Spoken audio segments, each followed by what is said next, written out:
ان باتوں کو خوب سمجھ لینا چاہیے۔ سوال کرنے والا سوال کرتا ہے جب ایک خطیب ممبر پر بیٹھے، سوال کرنے والا سوال کرتا ہے جب ایک واعظ واز کرنے کے لیے ممبر پر بیٹھے، وہ کیا سنائے، وہ جوڑ کی بات کرے یا وہ توڑ کی بات کرے۔ یہ ایک شگوفہ پوری وادی کے اندر چھوڑا جاتا ہے، وادی کے باہر بھی چھوڑا جاتا ہے، ہر جگہ کہا جاتا ہے کہ واعظ اور خطیب اور مقرر وہ ممبر پر چڑھ کر، سامنے چڑھ کر جوڑ کی بات کرے یا توڑ کی بات کرے۔ یہ سوال ہی غلط ہے، بلکہ اصل مسئلہ یہ ہے کہ واعظ ممبر پر چڑھ کر قرآن سنائے یا کچھ اور سنائے۔ جواب اس کا یہ ہے جب خطیب ممبر پر آئے گا، جب واعظ ممبر پر آئے گا، خطیب قرآن سنائے گا، واعظ قرآن سنائے گا، مقرر قرآن سنائے گا، یہاں نہ جوڑ کی بات ہے، یہاں نہ توڑ کی بات ہے، یہاں صرف قرآن کریم کی بات ہے۔ جو قرآن کو تسلیم کرے گا جڑے گا، جو قرآن کو تسلیم نہیں کرے گا ٹوٹے گا۔ واعظ کی کوئی ذمہ داری نہیں کہ سامنے والا اسے جوڑ کہتا ہے، سامنے والا اسے توڑ کہتا ہے۔ واعظ کی ذمہ داری یہ ہے کہ واعظ قرآن سنائے، واعظ کی ذمہ داری یہ ہے کہ واعظ اللہ کا قرآن سنائے، واعظ کی ذمہ داری یہ ہے کہ واعظ اللہ کا کلام کھول کھول کر سنائے کہ اللہ نے نازل کیا فرمایا، جبریل کیا لے کر کے آئے، محمد مصطفیٰ صلی اللہ علیہ وسلم نے مکہ والوں کو سنایا کیا تھا، اور صحابہ کرام کو کیا تعلیم فرمائی تھی، صدیق اکبر نے کیا لکھوایا اور صحابہ کرام نے کیا لکھا، عثمان غنی نے کیا جمع کیا، محمد مصطفیٰ صلی اللہ علیہ وسلم امت کے سامنے کیا چھوڑ کے تشریف لے گئے، یہ سنانا ہے جو اللہ نے نازل فرمایا۔ جو قرآن کو مانے گا جڑے گا، جو قرآن کو نہیں مانے گا وہ ٹوٹے، اس کا باپ ٹوٹے، اس کا خاندان ٹوٹے، اس کے ساتھی ٹوٹے، کوئی پرواہ نہیں خطیب کے لیے۔ خطیب کو بس خطیب کے ذمہ داری اور خطیب کے کندھوں پر بس ایک ذمہ داری ہے کہ وہ اللہ کا قرآن سنائے، اور خطیب پر کوئی ذمہ داری نہیں کہ سامنے والا کیا کہتا ہے۔ یہ ایک شگوفہ چھوڑا جاتا ہے کہ جی امت کو جوڑنا ہے یا امت کو توڑنا ہے، یہ ایک سوال ہے، اس کا جواب دیتا ہوں۔ امت جوڑ کی بات کرے یا امت توڑ کی بات کرے، امت قرآن کی بات کرے، بس قرآن کی بات کرے اور محمد مصطفیٰ کی بات کرے کہ جی امت کو جوڑنا ہے یا امت کو توڑنا ہے، اس کا جواب یہ ہے کہ امت کو جوڑنا بھی ہے، امت کو توڑنا بھی ہے۔ جوڑنا ہے یعنی اللہ کے کلام کے ساتھ جوڑنا ہے، امت کو جوڑنا ہے محمد مصطفیٰ کے فرمان کے ساتھ جوڑنا ہے، امت کو جوڑنا ہے صحابہ کے ساتھ جوڑنا ہے اور اسلاف کے ساتھ جوڑنا ہے، اچھی چیزوں کے ساتھ جوڑنا ہے، اور توڑنا ہے شیطان سے توڑنا ہے، توڑنا ہے نفس سے توڑنا ہے، توڑنا ہے بدعات سے توڑنا ہے، شرک سے توڑنا ہے، مشرک سے توڑنا ہے، بدعتی سے توڑنا ہے، ملحد سے توڑنا ہے، کافر سے توڑنا ہے، اللہ کے دشمن سے اسے دور کرنا ہے اور پیغمبر کے دشمن سے اسے دور کرنا ہے، اس کو عبادت سے دور لے کر کے جانا ہے۔ تو جوڑنا ہے اللہ سے جوڑنا ہے، اور جو اللہ سے جوڑتے ہیں ان سے جوڑنا ہے، اور توڑنا ہے جو اللہ سے توڑتے ہیں اور جو اس میں معاون بنتے ہیں اس سے بھی توڑنا ہے۔ لہٰذا یہ کوئی بات نہیں کہ جوڑ یا توڑ، یہاں تو جوڑ بھی ہوگا یہاں توڑ بھی ہوگا۔ محمد مصطفیٰ نے جوڑ بھی دیا، لوگوں کو جوڑ دیا، کس کے ساتھ؟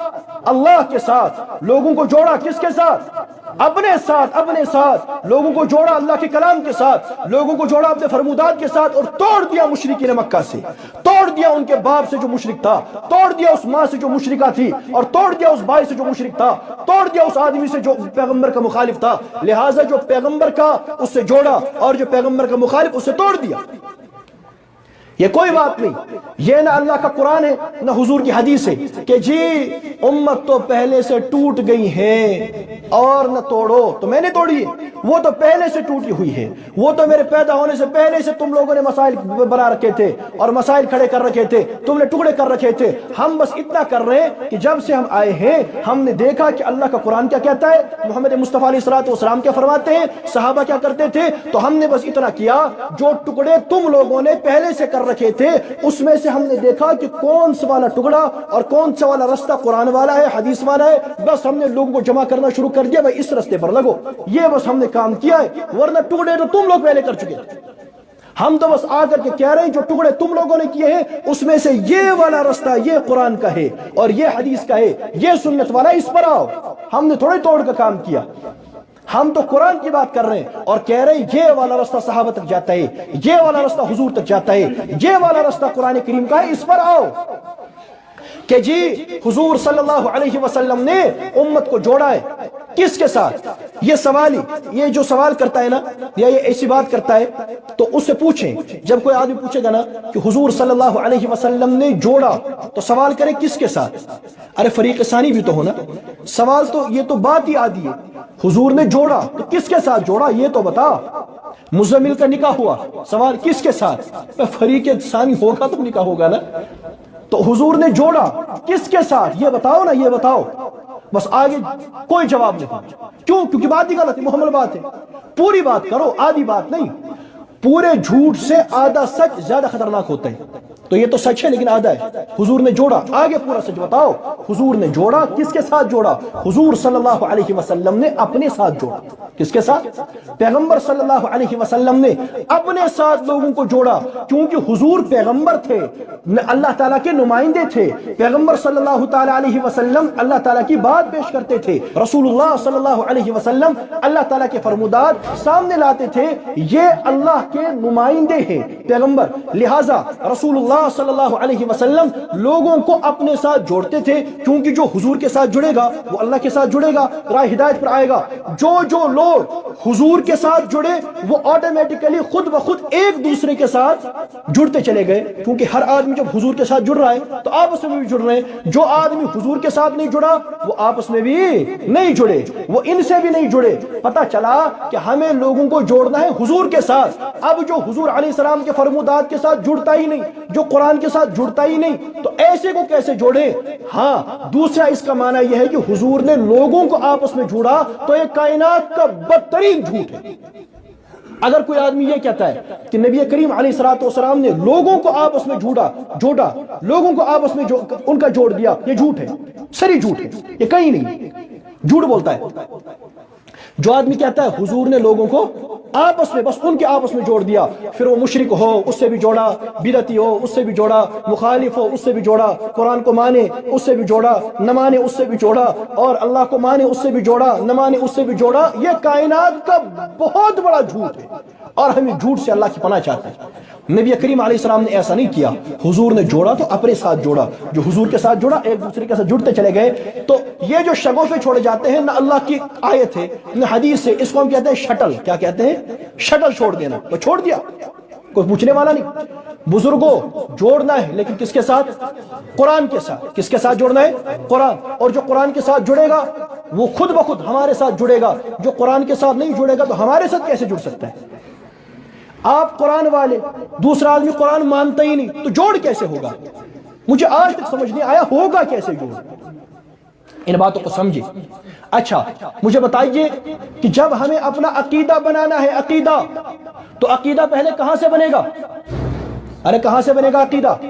قرآن سے. جواب تو دے، کہاں سے بنے گا عقیدہ؟ قرآن سے بنے گا یا کسی اور چیز سے بنے گا؟ سب سے پہلا عقیدہ کہاں سے لیں گے؟ قرآن سے لیں گے. اور جو عقیدہ قرآن کریم بیان کر دے اس میں کسی اور چیز کی طرف جانے کی ضرورت نہیں. عقیدہ کہاں سے آئے گا؟ ارے جواب دے، زور سے کہیں.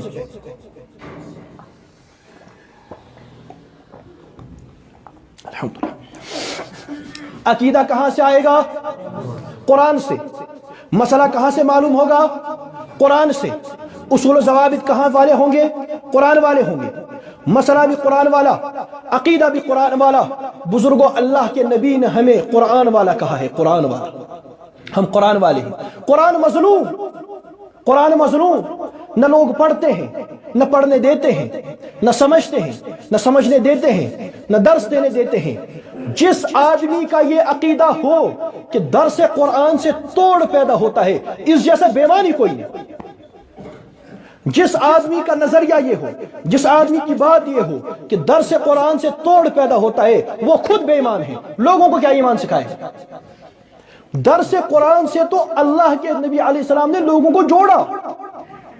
تو درس قرآن سے جوڑ پیدا ہوگا کہ جو لوگ جڑیں گے وہ اللہ سے جڑتے چلے جائیں گے، اللہ کے دین سے جڑتے چلے جائیں گے، پیغمبر صلی اللہ علیہ وسلم سے جڑتے چلے جائیں گے. تو عقیدہ کہاں والا؟ قرآن والا. مسئلہ کہاں سے؟ قرآن سے. اصول کہاں سے؟ قرآن سے. ضوابط کہاں سے؟ قرآن سے. باتیں کون سی؟ قرآن کی. خطابت کون سی؟ قرآن والی. تقریر کون سی؟ قرآن والی. جب لوگوں کو قرآن سنائیں گے واللہ مسلمان ماننے کے لیے تیار ہے. کوئی مسلمان ایسا نہیں، کوئی ان پڑھ ایسا نہیں، کوئی پڑھا لکھا ایسا نہیں جو مسلمان ہو اور خود کو مسلمان کہتا اور سچ میں مسلمان ہو، اس کے دل میں ایمان ہو، کلمہ ہو، پھر اس کو قرآن سنایا جائے اور وہ نہ مانے مانے ایسا نہیں ہوگا۔ یہ تو ہماری کمزوری ہے کہ ہم سناتے نہیں، ڈرتے ہیں۔ مت ڈرے لوگوں سے، خطبہ سے بھی کہتا ہوں، اپنے تمام ساتھیوں سے کہتا ہوں، بنا ڈرے اللہ کا قرآن سناؤ، اللہ کے یہاں جواب دینا پڑے گا۔ اللہ کے قرآن نے جو توحید بیان کی، لوگوں کو سمجھاؤ کہ اللہ کا قرآن یوں عقیدہ بیان کرتا ہے، اس کے مطابق عقیدہ بناؤ۔ قرآن کے مد مقابل عقیدہ مت بناؤ، قرآن کے مطابق عقیدہ بناؤ۔ قرآن کے مد مقابل مسئلہ مت بناؤ، قرآن والا مسئلہ بناؤ۔ قرآن کے مد مقابل اصول مت بناؤ، قرآن والا اصول بناؤ۔ قرآن والی موت مانگو، قرآن کے مد مقابل موت مت مانگو، اور ویسی زندگی گزارو جس پر ہمیں قرآن کریم کے مطابق اللہ پاک موت عطا فرمائے۔ ایسی زندگی اللہ سے مانگو اور ایسی زندگی گزارنے کی کوشش کرو۔ یہ لوگوں کو سمجھانا ہے، یہ لوگوں کو بتانا ہے کہ یہ قرآن والا عقیدہ، یہ قرآن والی توحید۔ مجھے بتائیے، اللہ نے جو قرآن نازل کیا، بنیادی طور پر کون سا مسئلہ سمجھانے کے لیے قرآن نازل کیا؟ عقیدہ، توحید۔ بنیادی طور پر جو اللہ نے قرآن نازل فرمایا، کس مسئلے کے لیے نازل فرمایا؟ توحید کے لیے نازل فرمایا۔ اب اگر ہم عقیدہ توحید بھی قرآن سے نہ لیں، پھر ہمیں قرآن سے لینا کیا ہے؟ جب ہمیں عقیدہ توحید بھی قرآن سے نہیں لینا، پھر یہ قرآن ہے کس لیے؟ پھر قرآن کریم نام کس چیز کا ہے اور اس قرآن کا کرنا کیا ہے؟ بزرگوں، یہ قرآن ہے جو راہ ہدایت ہے، یہ ہدایت کا رستہ ہے۔ لوگوں کو سمجھاؤ، لوگوں کو بتاؤ، آپ خود بھی سمجھیں، اوروں کو بھی سمجھائیں، خطبہ خود بھی سمجھیں، اوروں کو بھی سمجھائیں، مقررین خود بھی سمجھیں، اوروں کو بھی سمجھائیں کہ اللہ کا قرآن کیا کہتا ہے۔ اللہ کے قرآن نے اور بات کہی اور ہمارے پیر صاحب نے اور بات کہی، اللہ کے قرآن نے اور بات کہی، خطیب نے اور بات کہی، قرآن نے کچھ اور کہا، مقرر نے کچھ اور کہا۔ قرآن والے دین پر آئیے، دادا والا دین قیامت کے دن نہیں چلے گا، باپ والا دین قیامت کے دن نہیں چلے گا، اور محلے والا دین قیامت کے دن نہیں چلے گا۔ فلاں 60 سال کا بزرگ یوں کرتا تھا، یہ میدان محشر میں نہیں چلے گا۔ میدان محشر میں قرآن کریم کا سکہ چلتا ہے، میدان محشر میں محمد مصطفیٰ صلی اللہ علیہ وسلم کے فرمودات کا سکہ چلتا ہے، محمد مصطفیٰ علیہ السلام کا دین چلتا ہے۔ قرآن کریم نے جو بیان کیا کھول کر سنائیے۔ قرآن کہتا ہے، قل لا املک لنفسی، قل لا املک لنفسی نفعا ولا ضرا الا ما شاء اللہ۔ یا رسول اللہ صلی اللہ علیہ وسلم انہیں سمجھائیے، رسول اللہ انہیں بتائیے کیا؟ لا املک لنفسی نفعا ولا ضرا الا ما شاء اللہ۔ ان کو بتائیے میں اپنی جان کے لیے بھی، میں اپنے لیے بھی نفع نقصان کا مالک نہیں ہوں، الا ما شاء اللہ، مگر جو اللہ کہے، مگر جو اللہ چاہے، مگر جو اللہ چاہے۔ قرآن کریم کا عقیدہ، قرآن نے یوں عقیدہ بیان کیا کہ یا رسول اللہ آپ سمجھائیے، میں اپنی جان کا بھی مختار نہیں، میں اپنی جان پر بھی اختیار نہیں رکھتا، میں اپنے لیے بھی نفع کا مالک نہیں، میں اپنے لیے بھی نقصان کا مالک نہیں۔ قرآن نے یوں کہا اور خطیب نے کچھ اور کہہ دیا، قرآن نے یوں کہا، مقرر نے کچھ اور کہہ دیا۔ قرآن بیان کرتا ہے، قل، سورہ جن کی آیت، قل انی لا املک لکم ضرا ولا رشدا۔ یا رسول اللہ صلی اللہ علیہ وسلم ان سے ان کے کہیے، ان کو کہیے میں تمہارے لیے بھی نقصان کا مالک نہیں، میں تمہارے لیے بھی ہدایت کا مالک نہیں۔ یہ قرآن سمجھاتا ہے اور پیغمبر کو حکم کرتا ہے کہ آپ لوگوں کو سمجھائیے، نہ میں اپنی جان کے لیے نفع نقصان کا مالک، نہ میں تمہارے لیے نفع یا نقصان ہدایت کا مالک، بلکہ یہ تو کون؟ اللہ ہے، اللہ ہے۔ قرآن کہتا ہے یا رسول اللہ صلی اللہ علیہ وسلم انک لا تہدی من احببت ولکن اللہ یہدی من یشاء۔ یا رسول اللہ آپ جسے چاہیں ہدایت نہیں دیتے، بلکہ جسے اللہ چاہے اسے اللہ پاک ہدایت دیتے ہیں۔ یہ اللہ کا قرآن کہتا ہے، یہ ہے قرآن والا عقیدہ۔ قرآن کہتا ہے لیس لک من الامر شیء او یتوب علیہم او یعذبہم فانہم ظالمون۔ یا رسول اللہ علیہ الصلوۃ والسلام آپ کا کوئی اختیار نہیں کہ اللہ ان کو توبہ کی توفیق دے یا اللہ ان کو عذاب دے، آپ کا کوئی اختیار نہیں۔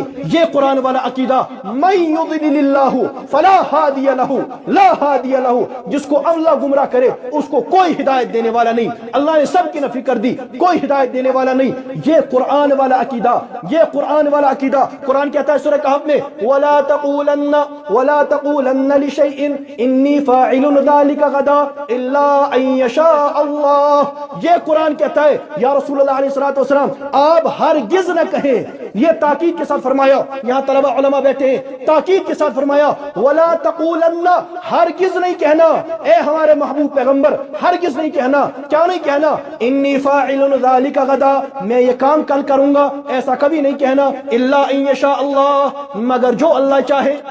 مگر کہ اللہ چاہے یہ قرآن والا عقیدہ، یہ قرآن والی توحید کہ رسول اکرم علیہ الصلوۃ والسلام کو منع کیا جا رہا ہے کہ آپ ایسا نہیں کہہ سکتے میں یہ کام کل کروں گا، اور ہمارا خطیب اس نے عقیدہ بیان کیا کہ ہمارے کل والے کام بھی پیغمبر بنائے گا، تو قرآن کہتا ہے یا رسول اللہ علیہ السلام آپ یہ نہ کہیں کہ میں یہ کام کل کروں گا، اور ہمارے خطیب نے کچھ اور عقیدہ کہا، تو یہ قرآن عقیدہ بیان کر رہا ہے۔ قرآن توحید قرآن سے لو، قرآن سے لو۔ قرآن کہتا ہے قل لا اقول لكم عندي خزائن اللہ، یا رسول اللہ صلی اللہ علیہ وسلم کہیے ان لوگوں سے میں تم سے نہیں کہتا میرے پاس اللہ کے خزانے ہیں، تو قرآن کہتا ہے حضور کو آپ کہیں میرے پاس اللہ کے خزانے نہیں، خطیب کہتا ہے ہیں، قرآن کہتا ہے نہیں، خطیب کہتا ہے ہیں، حضور کہتے ہیں نہیں، خطیب کہتا ہے ہیں۔ قرآن والا ایمان لیجئے، خدا را قرآن والا ایمان لیجئے، قرآن کے مد مقابل خود من مانیے، ایک ہوتا ہے قرآن کے علاوہ، ایک ہوتا ہے قرآن کے مد مقابل، اس میں فرق کریں۔ ہم قرآن کے علاوہ بہت کچھ مانتے ہیں، قرآن کے مد مقابل کچھ نہیں مانتے۔ قرآن کے علاوہ تو حدیثوں کو بھی مانتے ہیں، قرآن کے علاوہ صحابہ کو مانتے ہیں، صحابہ کی بھی مانتے ہیں، قرآن کے علاوہ ائمہ مجتہدین کو بھی مانتے ہیں، مجتہد کا اجتہاد مانتے ہیں، قرآن کے علاوہ اپنے بڑے بڑے علماء کو مانتے ہیں، ان کی نصیحتوں کو مانتے ہیں، ان کی محنتوں کو مانتے ہیں، نحو میں نحویوں کو مانتے ہیں، صرف میں صرفیوں کو مانتے ہیں، اور علماء کو مانتے ہیں، اہل فن کو مانتے ہیں، اپنا علاج کروانا ہو ڈاکٹر کی بھی مانتے ہیں، اور گھر کا نقشہ بنوانا ہو انجینئر کی بھی مانتے ہیں، تمام ہر فن میں اس فن کے ماہر کی مانتے ہیں۔ ایک ہوتا ہے قرآن کے علاوہ ماننا، ایک ہوتا ہے قرآن کے مد مقابل ماننا۔ قرآن کے علاوہ تو بہت کچھ مانتے ہیں، قرآن کے مد مقابل کچھ بھی نہیں مانتے اور کسی کی بھی نہیں مانتے۔ یہ ہے ایمان اور یہ ہے دین۔ دین نام ہے قرآن کا، کس کا؟ قرآن کا۔ قرآن کہتا ہے استغفر لہم او لا تستغفر لہم ان تستغفر لہم 70 مرہ فلن یغفر اللہ لہم۔ قرآن کہتا ہے یا رسول اللہ صلی اللہ علیہ وسلم آپ ان کے لیے استغفار کریں یا ان کے لیے استغفار نہ کریں، اگر آپ 70 مرتبہ بھی استغفار کریں گے اللہ ہرگز نہیں بخشے گا۔ لن تاکید کے لیے آتا ہے، فلن یغفر اللہ لہم، اللہ ہرگز نہیں بخشے گا۔ اگر آپ 70 مرتبہ بھی استغفار کریں اللہ نہیں بخشے گا۔ یہ ہے قرآن والا عقیدہ۔ قرآن کہتا ہے سواء علیہم استغفرت لہم ام لم تستغفر لہم لن یغفر اللہ لہم۔ قرآن کہتا ہے ان پر برابر ہیں، آپ ان کے لیے استغفار کریں آپ ان کے لیے استغفار نہ کریں اللہ تو نہیں بخشے گا، ہرگز نہیں بخشے گا۔ یہ ہے قرآن والا عقیدہ، یہ قرآن کریم نے ہمیں سمجھایا۔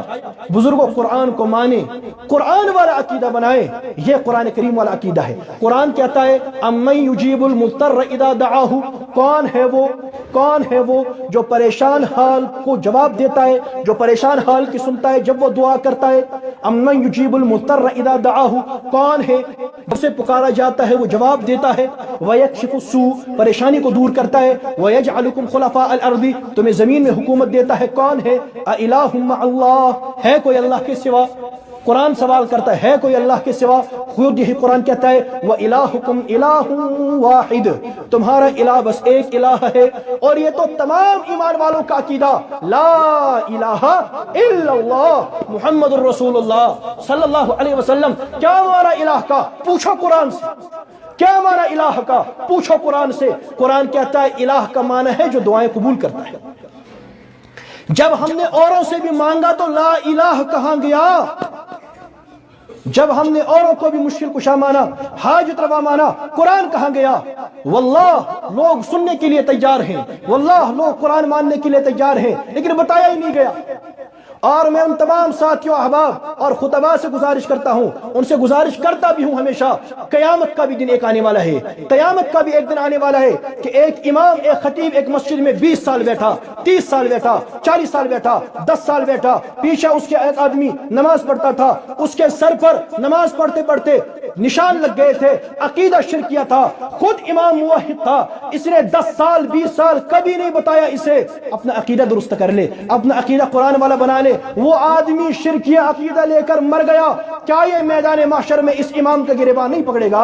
کیا اس خطیب کا گریبان نہیں پکڑے گا؟ کیا اس کو نہیں جھٹوڑے گا کہ تو 10 سال میرے یہاں رہا، میری مسجد میں رہا، میں تیری تنخواہ کا انتظام کرتا رہا، میں تیری سہولت کا انتظام کرتا رہا، میں نے نمازوں میں نمازیں پڑھی، میری پیشانی پہ داغ آ گئے، میں نے اتنا دین کا کام کیا, تو نے مجھے کبھی کہا ہی نہیں کہ تیرا عقیدہ گڑبڑ ہے. تو کہنا صحیح, ارے تو کہہ تو دیتا, شاید میں مان جاتا. تو کہہ تو دیتا, مجھے سمجھا تو دیتا, قرآن سناتا تو صحیح, شاید میں مان جاتا. ہم سناتے ہی نہیں, ہم کہتے ہی نہیں, اور ہم لوگوں کو کے سامنے پردہ رکھتے ہیں. یہ لوگوں کے لیے پریشانی ہے کہ قرآن سنایا ہی نہیں گیا, قرآن والی گفتگو ہی نہیں کی گئی, قرآن کا عقیدہ نہیں بتایا گیا. بزرگوں, عقیدہ کہاں والا ماننا ہے؟ زور سے کہیں, کہاں والا ماننا ہے؟ قرآن والا ماننا ہے. عقیدہ قرآن والا ماننا ہے, اور قرآن عقیدہ بیان کر رہا ہے. قرآن عقیدہ بیان کر رہا ہے کہ ہدایت صرف اللہ دے گا, پیغمبر علیہ الصلوۃ والسلام کے دست پاک میں نہیں. قرآن عقیدہ بیان کرتا ہے کہ نقصان پہنچائے گا تو صرف اللہ, نفع پہنچائے گا تو صرف اللہ. قرآن بیان کرتا ہے محمد الرسول اللہ صلی اللہ علیہ وسلم نہ اپنی جان کے لیے نفع نقصان کے مالک ہیں, نہ کسی اور کے لیے نفع نقصان کے مالک ہیں. قرآن بیان کرتا ہے یا رسول اللہ آپ ایسا نہ کہا کریں کہ کل میں ایسا کام کروں گا مگر جب اللہ چاہے. قرآن کہتا ہے اگر آپ اب سے مرتبہ بھی استغفار کریں گے ہم تب بھی نہیں بخشیں گے. قرآن کہتا ہے آپ کہیے میں نہیں کہتا کہ میرے پاس اللہ کے خزانے ہیں. یہ قرآن والا عقیدہ ہے, اور الحمدللہ ہم اسی عقیدے پر ہیں. قرآن کے مقابلے میں نہ فارسی رسالہ چلتا ہے, قرآن کے مقابلے میں نہ اردو رسالہ چلتا ہے, قرآن کے مقابلے میں نہ دادے کی بات چلتی ہے, قرآن کے مقابلے میں نہ باپ کی بات چلتی ہے, قرآن کے مقابلے میں نہ خطیب کی بات چلتی ہے, نہ علامہ کی بات چلتی ہے, نہ مفتی کی بات چلتی ہے, نہ محدث کی بات چلتی ہے, نہ فقیہ کی بات چلتی ہے. قرآن قرآن ہے, قرآن کے مقابلے میں کوئی نہیں چلتا, قرآن کے مقابلے میں کوئی نہیں چلتا. یہ قرآن ہے, اور اس قرآن کریم کے مطابق اپنا عقیدہ, اپنا مسئلہ بنانا ہے. قرآن کہتا ہے یا ایھا الذین آمنوا اذا قمتم الی الصلاۃ, اے ایمان والو جب نماز پڑھنے کے لیے کھڑے ہو, فاغسلوا وجوہکم, اپنے منہ کو دھو, وایدیکم الی المرافق, اپنے بازو دھو, وامسحوا برؤوسکم, اپنے سروں کا مسح کرو, وارجلکم الی الکعبین, اپنے پاؤں کو دھو, اپنے پاؤں کو دھو, ان کو دھونا ہے, ان کو دھونا ہے, ٹخنوں سمیت دھونا ہے. یہ قرآن کا حکم ہے. بتائیے اس حکم کو کون ہٹا سکتا ہے؟ قرآن کہتا ہے پاؤں دھونا ہے, اور محقق صاحب سامنے کہتے نہیں دھوؤں گا. قرآن کہتا ہے دھو, کہتا ہے نہیں مانتا. قرآن کہتا ہے دھونا پڑے گا, کہتا ہے نہیں دھوتا. تو قرآن تو کہہ رہا ہے پاؤں دھو, اور قرآن کے مقابلے میں متواتر حدیث جب ہوگی یقینی, اور یہ اصول بھی ہم نے قرآن سے لیا, جب یقینی ہوگی یقینی تب قرآن کریم کے حکم میں کچھ نرمی آئے گی.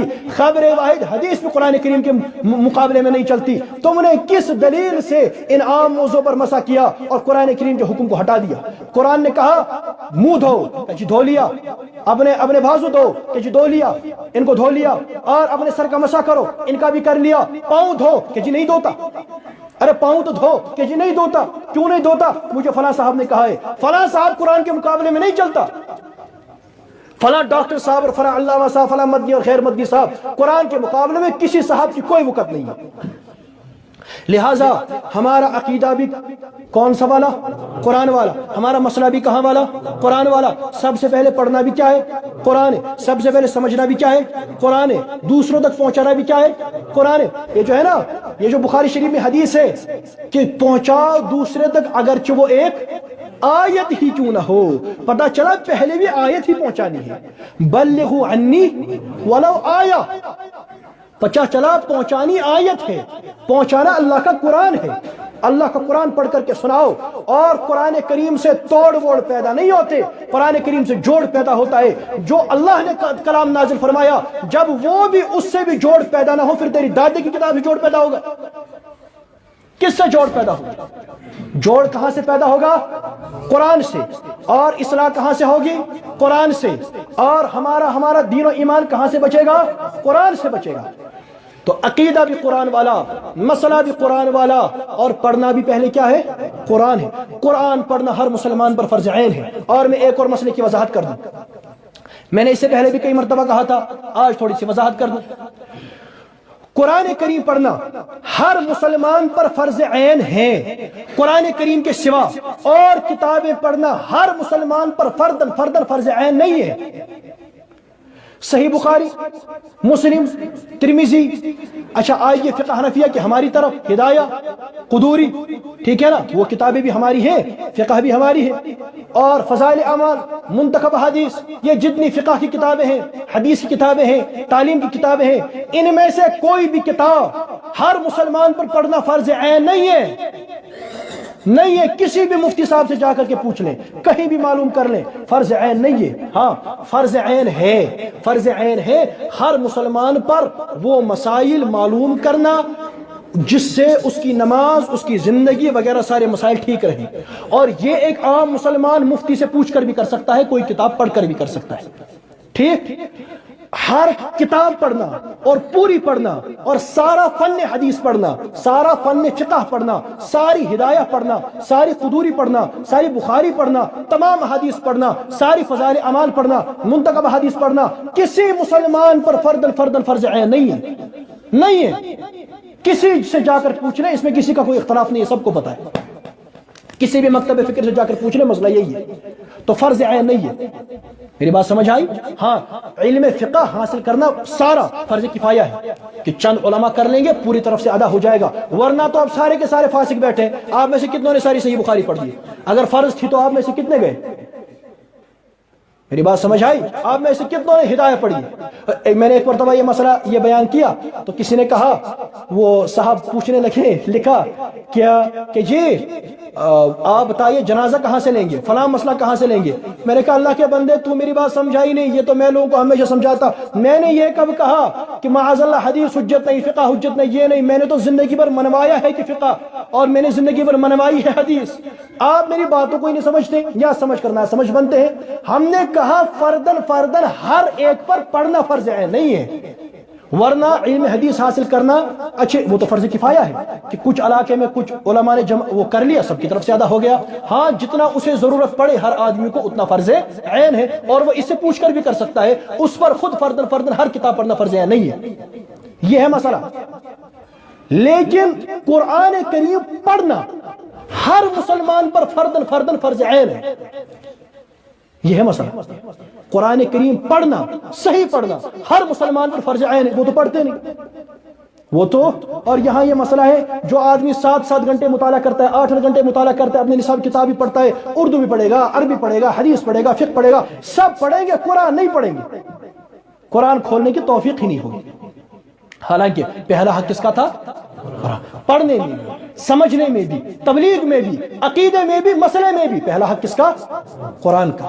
خدا را قرآن کریم کی طرف آئیں، قرآن کریم کو مظلوم نہ بنائیں۔ ایک اور سمجھدار نے کہا، مجھ سے پوچھا کہ جی مجھے بتائیے، ہم تو حنفی ہیں الحمدللہ، میں بھی ہوں، تو مجھے بتائیے کہ امامت کون کروائے؟ امامت کون کروائے؟ جو قرآن زیادہ پڑھتا ہو یا اس کو مسائل زیادہ معلوم ہو نماز کے؟